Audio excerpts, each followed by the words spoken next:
What pissed you off the most? What is it? Myself. Why? Huh? 'Cause I'm lazy? When was the last time you did something 100%? I can't remember. What are you afraid of? Tell me. Screw it up. Damn. It's just screwed up. I've done it all my life. I'm a failure. You're not a failure. You're a failure. You are not. We all make mistakes in life. Embrace change. When you're getting in there and you're overthinking and all these things come in too much of like, I have to do this, this, and this. I have to do a 4-second negative. Oh my God, that's going to be so hard. I should drop the weight. Then like, no, just get in there. Know what you can do. Bust your ass and get out of there. Sometimes overthinking it holds you back. People want to jump from day 1 to day 10 by getting some big seed money or big investment. And dude, I don't care how much money I made. I try to pretend like I'm broke every single day in the way that I think, because it forces me to create new solutions and innovate in my brain. I had one of my sales guys who I said, dude, I don't see you at the gym. And he said, you know, I'm just really busy. And I just looked at him and I was like, you will never have more time and less responsibility than you do now. So I kind of used the James Clear thing. I said, hey, if you can't make it work now, accept that you're never going to be in shape for the rest of your life. He was like, whoa. I was like, think about it. Rid yourself. Yeah. I was like, you're just never going to be in shape. He was like, whoa, that I was like, right. So do it or don't. But stop wanting it. I promise you, you don't want to be that old person sitting on your deathbed looking back at your life filled with regret because you always made the easy choice. Think right now whatever you have, that go all in. Embrace it. Let it mold you. Shape you into what you've always wanted to become. You got to lock in. You have to put the hours in. You may have to raise children, cultivate your marriage, and work your side hustle all at the same time. Everybody knows if you don't go to the gym, if you don't get on the treadmill, put the cardio in, if you don't hit the weights and lift, you're not going to walk around with the physique that you see in your head. It's going to remain a conversation, a vision, a dream. Lazy people don't know how to stop. Weak people don't know how to finish. Successful people don't know how to stop. People demand success but refuse to work weekends. People want opportunity but won't talk to strangers. People claim ambition but sleep in every day. We are the result of our actions, not our aspirations. Let's say we have a circuit breaker, okay? And I'm loading everything up to one circuit. Just load it up. It's going to explode. And once that thing blows, man, the circuit's all up. You got to have each thing plugged into the right spot like a crowded garage. You can't put anything in it. Once your brain is crowded, discipline is great. Motivation is great. But if you can't fit in your brain because it's all body and cluttered with there's no discipline, you may have it sometimes when it fits in that crowded garage of your mind, but you don't have the consistency that you need to have with that discipline. There's actually 2 human beings in the bathroom every morning. There's you and there's a human being in the mirror. That human being is trying. They've been there a long time and they've been waiting for you to wake up and to see them. They're tired of your constant negativity. They're tired of you beating them down. They need you to be more encouraging. They need you to be more celebratory. They need your support. And when you finally wake up and create a moment with yourself, every single morning where you look yourself in the eye and you see yourself, and you forgive yourself, and you honor yourself, and you say, I believe with this gesture in you. It is this remarkably deep and spiritual feeling of connection that you've been longing for a very long time. Your excuses will destroy you and take everything that you ever wanted from you if you let them. It can seem like a friend, just like your friend that keeps feeding you drinks at the bar can seem like a friend. Are they really helping you in any way, shape, or form? No, they're not. They're not. So when your excuses make you feel a little bit better about the fact that you didn't execute on what you needed to execute on, then they can make you feel better. They're not helping you. They're not helping you at all. 400 trillion to 1 the odds of becoming a human being. You know, being successful takes several different variables. I think self-awareness is number one. If you don't know yourself and you don't know what you're good at, you've got no shot because you're going to be spinning your wheels. I think work ethic is at the top. Nobody watching this right now knows anybody that's successful at all that hasn't put in serious amounts of work. You cannot grow mentally, physically, emotionally, or financially in your comfort zone and when avoiding pain. It doesn't work like that. If you want to build an ultra-successful business, you're going to take 2x4 after 2x4 after 2x4 to the face before anything becomes reality. If you want to build an amazing body, you have to break down the muscle fibers in order to rebuild them back up. How are you going to choose to show up? Like I was talking about before, there are things out of your control. What's in your control? How can you take that power back into your own hands? And what are you going to take from it?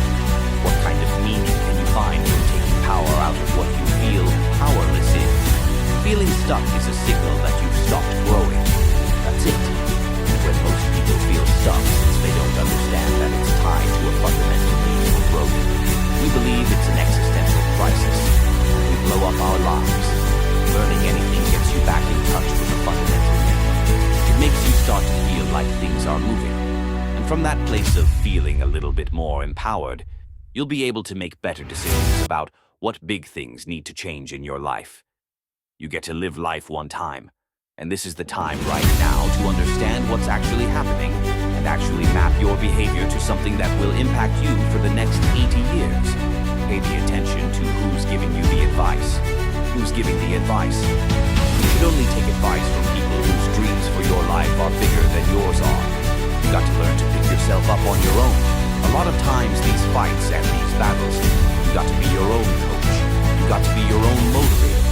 I could have saved myself tons of mental agony because I could have reassured that, hey, look, this is just the way it goes, and this is just part of the deal. You signed up for this and nobody ever tells you those things. You know what I'm saying? Like when you're getting your face beat in business, right? Like it's nobody comes along and says, hey, it's going to be okay. Like you don't feel like it's going to be okay. You feel like your world's in. It could be a painful day emotionally. It could be a painful day relationally. It could be a painful day financially. Are you going to complain or are you going to use it to your advantage? It doesn't matter if you go the hard path or the easy path. Both paths will make you suffer. But at least the hard path leads to your ultimate goal. The easy path leads to you suffering in silence and then dying with regret. Imagine if you could use pain as a fuel. Imagine if you could use the pain as a passport. Imagine if you could use the pain to push you, to condition you, to prepare you for the stages of the rooms you got to walk into, and the tables you got to sit at, and the stages you have to stand on. What if the pain could make you better? What if the pain could build muscle? What if the pain could cause you to reach higher, to leap farther, to run faster? What if the pain could help you? You got to lock in music. I want to introduce y'all to this very simple concept that if you want it, you got to go get it.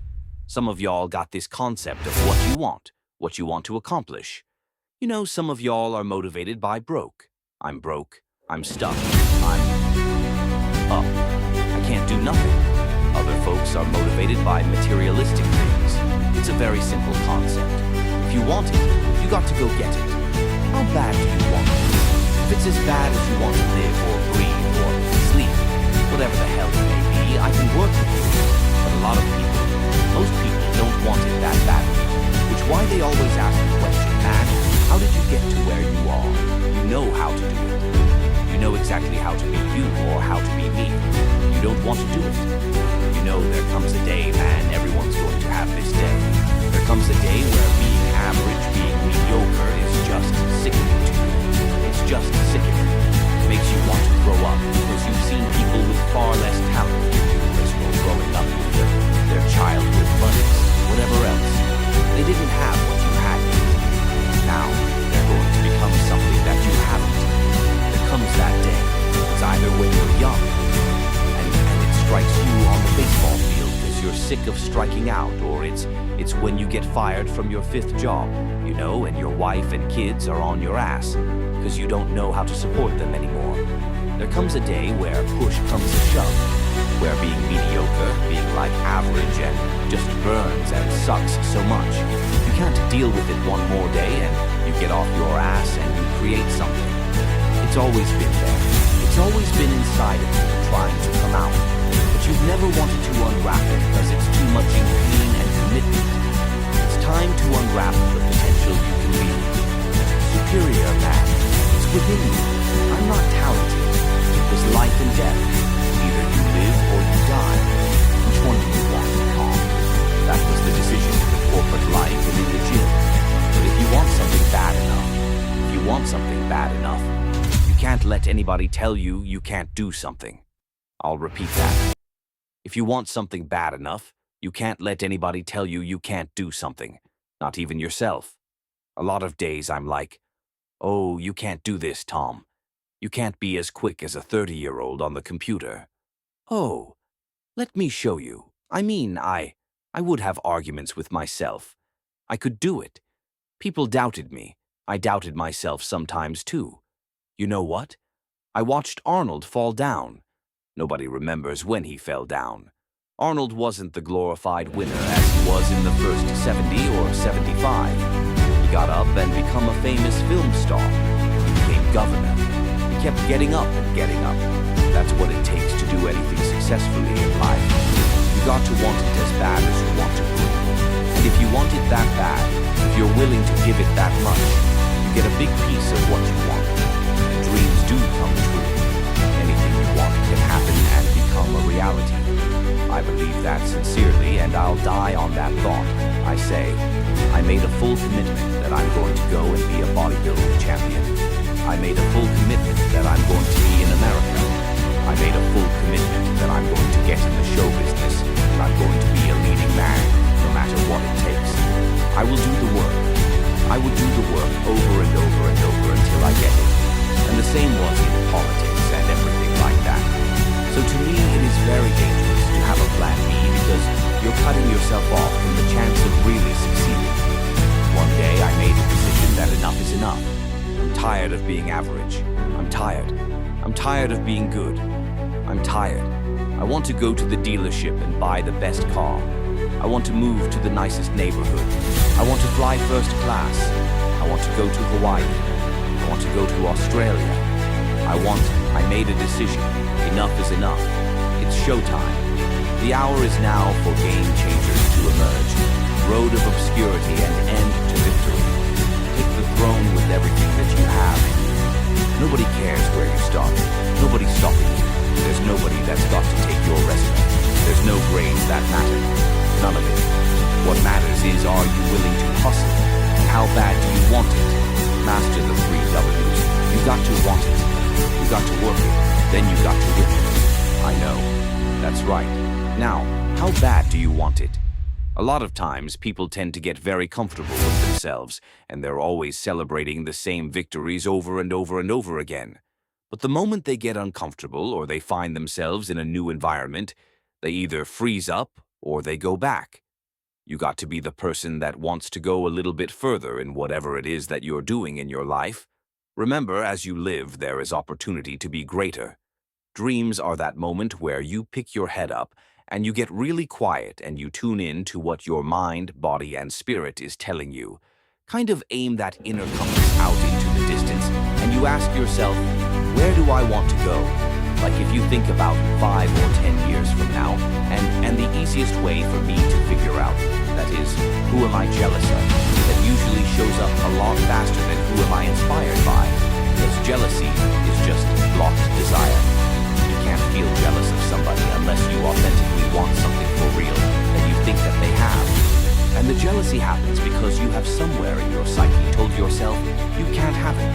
That if you want a thing bad enough to go out and fight for it, to work day and night for it, to give up your time, your peace, and your sleep for it, if all that you dream and scheme is about it, and life seems useless and worthless without it, and if you gladly sweat for it, and fret for it, and plan for it, and lose all your terror of the opposition for it, and if you simply go after that thing that you want with all of your capacity, strength and sagacity, faith, hope and confidence, and stern pertinacity, if Neither cold, poverty, famish, or gall, sickness or pain or body and brain can keep you away from the thing that you want. If dogged and grim you besiege and beset it with the help of God, you'll get it. The only thing you care about when you're trying to breathe is to get some fresh air. That's it. And when you get to the point where all you want to do is be successful, as bad as you want to breathe, then you'll be successful. And I'm here to tell you, number one, that most of you say you want to be successful, but you don't want it bad. You just kind of want it. You don't want it bad that you want to party. You don't want it as much as you want to be cool. Most of you don't want success as much as you want to sleep. Some of you love sleep more than you love success. And I'm here to tell you today, if you're going to be successful, you've got to be willing to give up sleep. The hour is now. I am your replacement. I am coming for the throne. I am coming for every room that you lock me out of. Every realm that I step into, I will dominate. You cannot listen to the naysayers. Imagine you go from studio executive to studio executive, from agent to agent, from manager to manager. And they all said exactly the same thing. Now, that's very encouraging, isn't it? But you know something? I didn't, because I believed that I can be a leading man.